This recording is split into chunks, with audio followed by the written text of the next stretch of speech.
With many voices and different opinions of sex workers and the work that they do echoed across different media platforms, we would like to take 30 minutes of your time today and share the story of Vera Qwesha, a former sex worker whose intention is to inform the public about the harsh realities of the world of prostitution. She released a tell-all autobiography titled My Journey from Grass to Grace in 2015. My name is Bule Molebatsi, welcoming you to this week's edition of Bophelong. Let's have a look at Vera's story. I will be back at the end of the program to wrap up with you. My name is Vera Qwesha. I am an author of a book titled My Journey from Grass to Grace, who used to be a drug addict for 7 years, a professional prostitute for 3 years, and also an alcoholic as well. You may have come across a story similar to hers in a melodramatic film, news bulletin, magazines, or heard it in a song on the radio. She's not just another former female escort. She has a story to tell, a mission to fulfill, stereotypes to break, and a nation to inform. Before she worked as an escort, Vera was just a girl next door.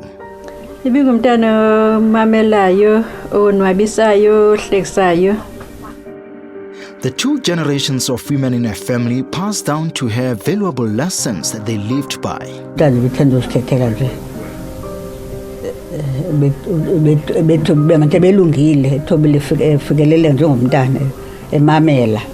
I grew up in a village called Tsomo in Transkei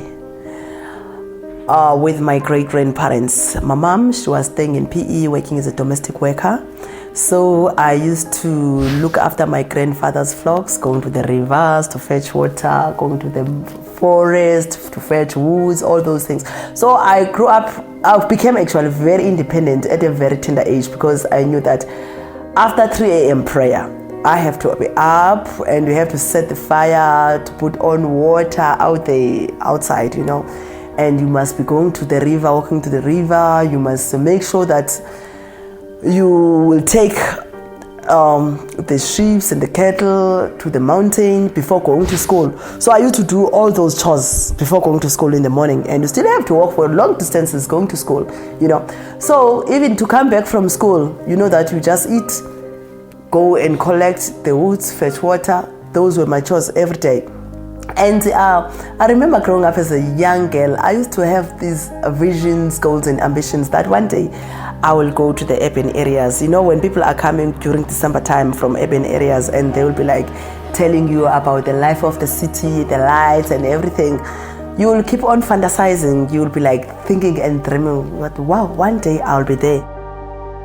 This particular aspiration is one that encouraged her to move from the rural Eastern Cape to urban areas in Port Elizabeth.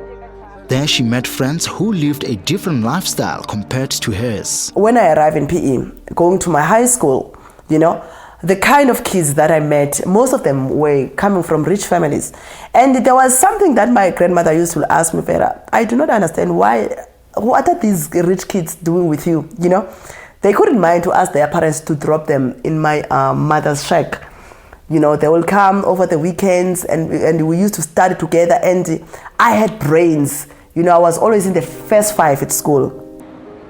One of her high school friends introduced her to a man who gave her financial stability. I met him while I was still in my teenage years in high school, and he was coming from this rich family. And he was a very abusive guy. He was taking care of me in everything. I still remember after my matric, when I wanted to go to varsity, when she told me that I don't have to go to the varsity because he has everything and I'm going to be a housewife and I'll be running some of his businesses. And I've told him, no, not that I want to go to the university. I want to pursue my career in politics and everything. Okay, then he said, fine. But the agreement was this: even if I'm at school, I don't talk to any guys. Like with him, he was somebody, even if we were in the shopping mall, a guy from school would just meet me to say, hi, Vera, that would be a problem.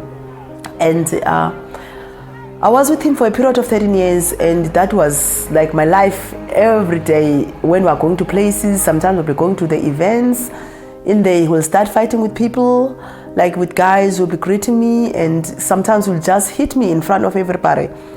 So every time we'll get home, he will be apologizing, crying, you know what, baby, saying, you know what, baby, I'm sorry, I won't do it again. So it became like a norm, you know. So I know that every day this is what is going to be happening every time we're out. 13 years into their relationship, the physical abuse continued until one incident that almost ended Vera's life. I went to a jazz event with my friends. It was on a Sunday, and he told me to be in his house by 7 p.m. And I was late with 10 minutes. I found him fuming already, waiting for me outside. And when I got in there, he just took a break next door. In his neighborhood, they were busy building up a face brick wall. So he grabbed a brick in there and he hit me at my back, my spinal cord. So it was damaged. And I remember for a period of 3 months, I was confined into a wheelchair because what he did, it was very painful, and I could not walk. And it was a very sad situation whereby I had to tell my family about what has been happening for all these 13 years. And that was the same year that we were supposed to get married, you know. So that brick scenario, it paralyzed my back. I couldn't walk, I could not do anything. So my mom, she had to hire somebody to look after me. I became like an infant.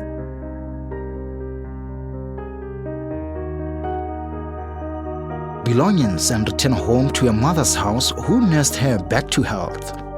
At least I could walk and everything after a period of 3 months, and I went back to my manager to ask for my job as a makeup artist. And that is when I met my friends who were staying here in Johannesburg working as escorts, and then they introduced me into the escorting business because everybody knew now that I was no longer dating the father of my child.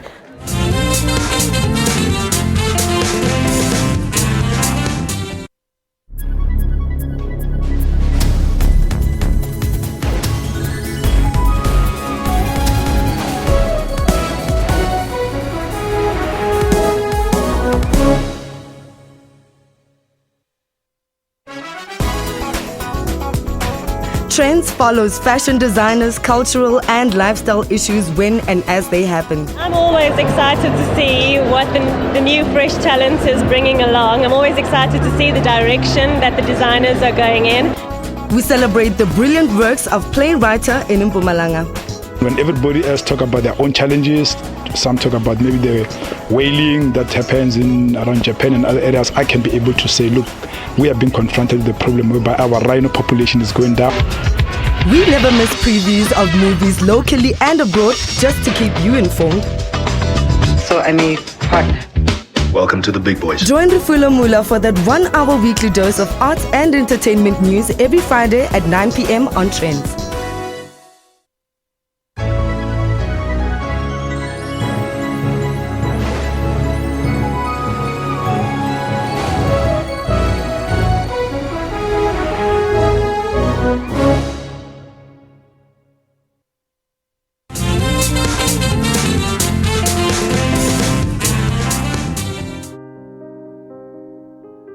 When Vera heard about a job as an escort from her friend, she was desperate for money, so she thought it will help ease a financial burden. When I took a decision of being an escort, I gave myself a time frame that I want to be there for a certain period of time because I wanted to save money and start a certain lucrative business that will be giving me more money. It wasn't very long before she was a registered member of an online site for girls who worked as escorts, a term she uses to distinguish between sex workers who charge less for their services and those who charged higher rates, such as herself.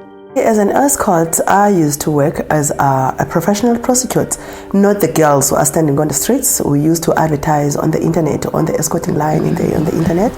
Wow. This is so exciting. It's whereby you put your naked pics, your nude pics with no face on. I had a fake identity. I was a Brazilian colored and a fake name operating as Flame. And obviously another number, not a number that everybody knows. That one, it was one of my secret numbers. So that was the cell number that I was using in there. So basically my work as an escort, I used to accompany my clients to their meetings, to events, and also I was rendering services to them, that is the sexual services, making sure that I fulfill all their fantasies. Few months into her new job, Vera's financial struggles were still not resolved. So her friends gave her tips on how she can increase her income. When my friends were introducing me to the escorting world, they never told me anything about drugs. So basically my first client, he told me everything about the ins and outs of the escorting business, that I will meet some clients who are even doing drugs. And it all depends on me if I want to do those drugs or I don't want to, you know. But most of the girls, they ended up taking drugs because once you take drugs and you are in that industry, it makes your business, your work to be easy, you know, because drugs, they take away your shyness and you become very flexible. You can do the job at any time of the day, because with that job you work 24/7 because you work on your phone.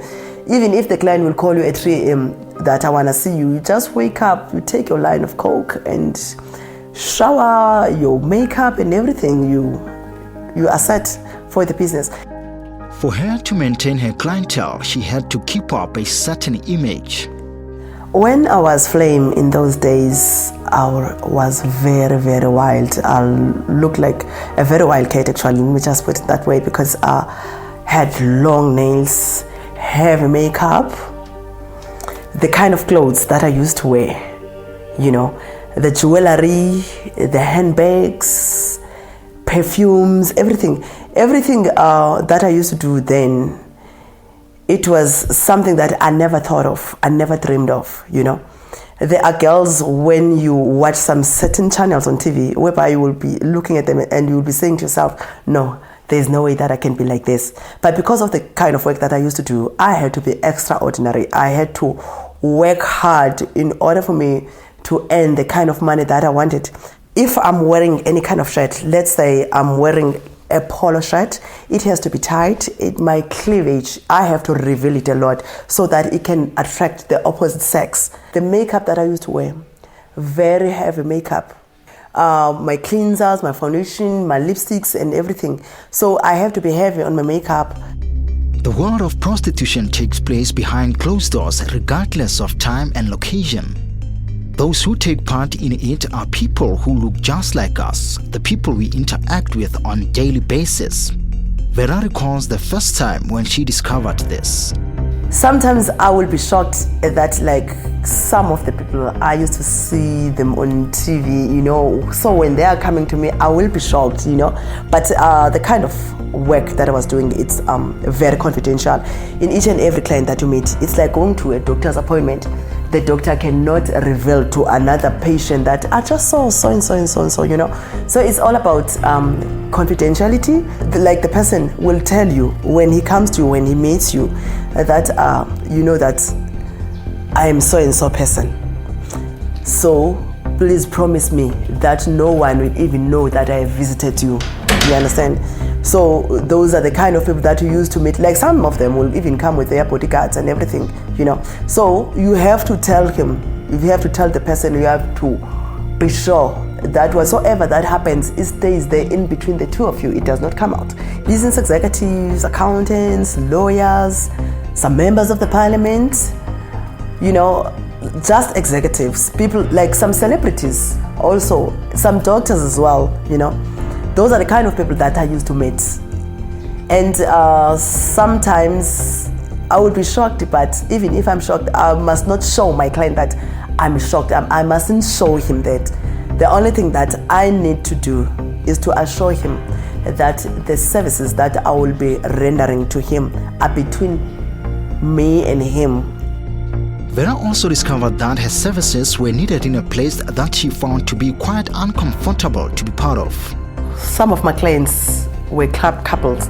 A lady or a man will just call me to say that we're a couple, we're in a certain place, we're looking up for an extra fund, or else we're looking for somebody to come and spice up our sex life. It's different nationalities, different races, different ages as well, you know. So most especially the people who are rich, they will do anything to spice up their sex lives, you know. So some, they will invite me to their homes, some will come to my hotels, depending wherever they feel comfortable with. Like, let me just say, there were like some sad situations whereby I will say that a lady is not even comfortable with this, but she is trying by all means to save her marriage, you know. So those were the times whereby sometimes you go in there as a stripper to strip for them, or you go and render the services to a guy, the husband, whereby the wife will even be there to watch, you understand? And those were the times whereby I will have to be very high. I'll have to make sure that I'm high, because sometimes I will be thinking, what if I was in the shoes of that woman? Drugs and alcohol was able to ease the pain of lying to her family about her work as an escort, but some days, her painful reality was just too great to bear. Sometimes I will be in the middle of a session, and as I'm in the middle of this session, something will just trigger my mind that I'm not supposed to be doing this, and I'll become very angry. And I still remember there are 3 clients that I had to push away, but they understood my history very well because they were my regular clients, and they knew what I was going through. Like, for instance, most of my clients, they used to ask me a question, what am I doing in that industry? Because it does not suit me at all. And if sometimes I'm in a good mood, I will tell you about my past, what made me, what drove me to be into that kind of an industry. So there were instances whereby I would be in the middle of a session, I will just break down and cry. And the moment that happens, that sadness, when it comes to me, I will even tell the client, you know what, you can just take your money and go.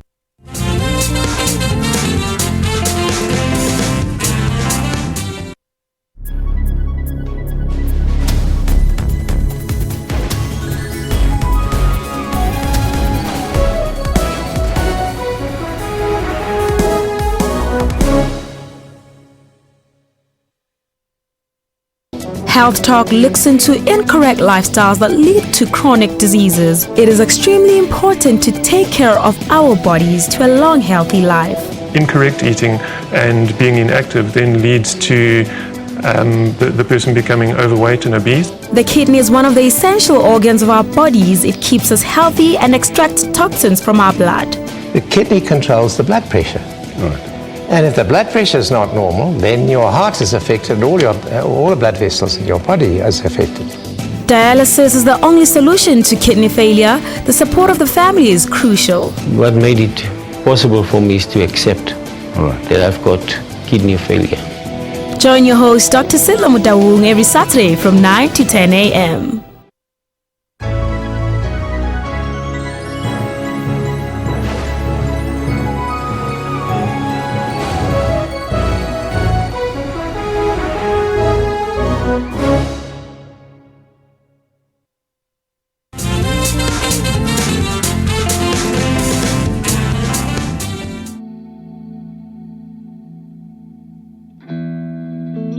Vera Qwesha, a single mother and a breadwinner to her family, thought she had it all figured out when she led a double life. Her family knew her as a sales agent who was passionate about fashion, but to her friends and clients in Johannesburg, she was Flame, a Brazilian woman whose sexual services were known far and wide. 4 years she lived that way and was prepared to relocate to London, where she was promised bigger paycheck, but fate had something even bigger for her. The turning point in my life, what happened?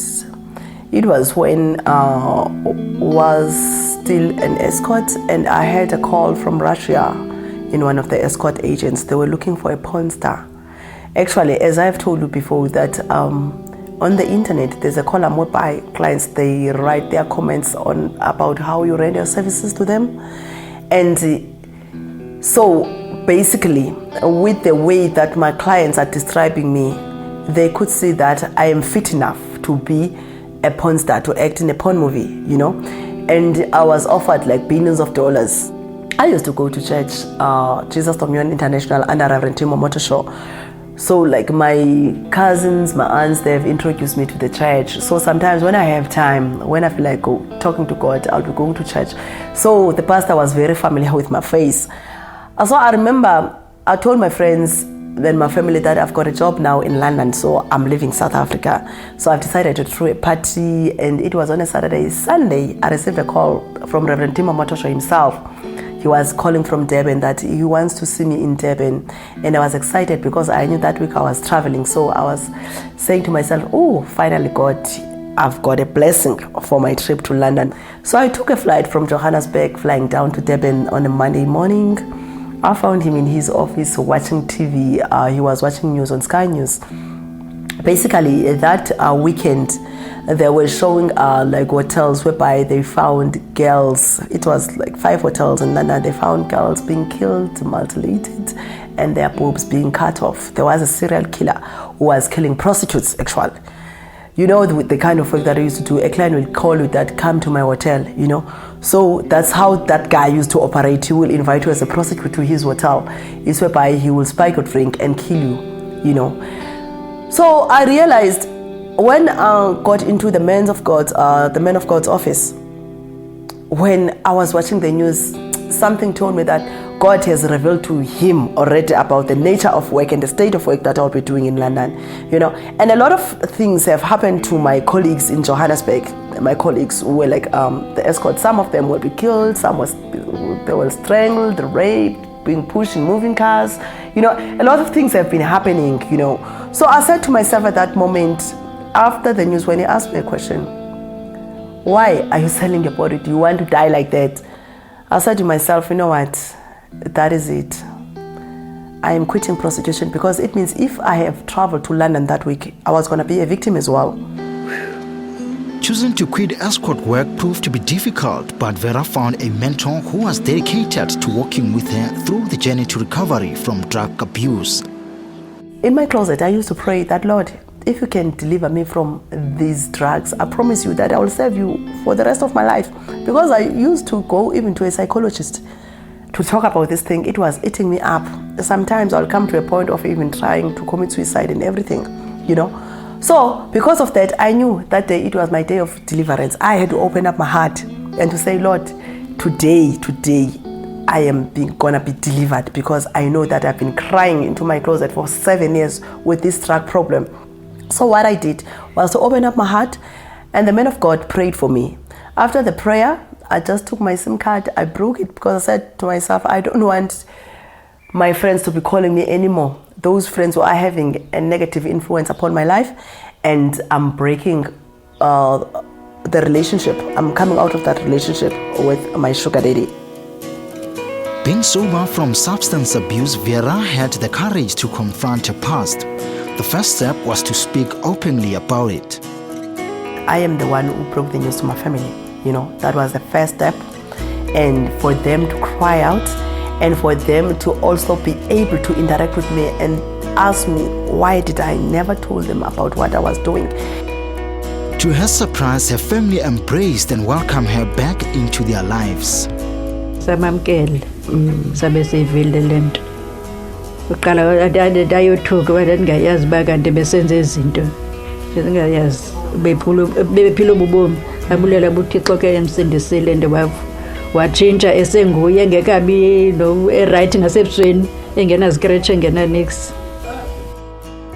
Apiwe is Vera's only child, and for years Vera was worried about how society will treat her when the truth about her past is finally revealed. I only figured out that she was doing this when she released her book. I didn't know anything. The only thing that I knew was that my mom went to Joburg to sell clothes, because every time that she came back home, she would bring many clothes for me and her younger brother. So that's what I knew, and nothing else other than that. Shortly after she revealed her past to her family, she released an autobiography with the hope that it will inform young women about the harsh realities of prostitution. The moment my book came out, My Journey from Grace to Grace, God opened doors for me. Firstly, it was an encounter with the Deputy Minister of Social Development, Umama Bophelong Henrietta Zulu. When she heard about my story, it was a month of August. So she started to use me as a face of social development to fight against women abuse. So I've been being part of that campaign, Youth and Women, working as an ambassador for social development. And also during the month of October, we've been fighting drugs around the country with MEC Mamonensis Sehloai. Vera and her daughter are currently working on their mother-daughter relationship, but in the meantime, they are making the best of what they have, like the regular telephonic chats when Vera is on the road promoting her book. Right now, Miss Andon. Now I'm just supposed to attend service. And how are you doing? Now I'm doing. Ilentoka. Yo benza tinikaneni. Oh, bendukuchekisha. Oh, okay. I can't kumbuka Ntombi. How was the day? It was good. Uzanina Tepen. This was a Sunday, though. For Vera and her loved ones, life is a journey, not a destination, and every day life reveals pleasant surprises. Vera is engaged to a friend she grew up with in the village. After the story cycle, and I know Usugapi. Namo Ndisugapi ngireletile kwinto yakhe into yethu ibe yenye indlela kuba nami bendimthanda so kuye kakhulu uthanda usoyithi ohleliyo soyithi. The couple is planning to get married soon. They look forward to their future regardless of their haunting past. The more ethetha life yakhe prostitution, the more ndimthanda. The bride-to-be shared her future plans for her newly found happiness. He's got 2 kids, I've got 1 daughter, and we're planning to have 2 kids. We'll try by all means to spend time with all of our kids. You know, we don't have a problem with that. We've spoken about it, and we'll make sure that they will get the best of the best in whatever way that they want, like in terms of education, in terms of us supporting them. Vera has found refuge in knowing that life doesn't get easier or forgiving. We become resilient. Her life, her story and experience made her who she is today.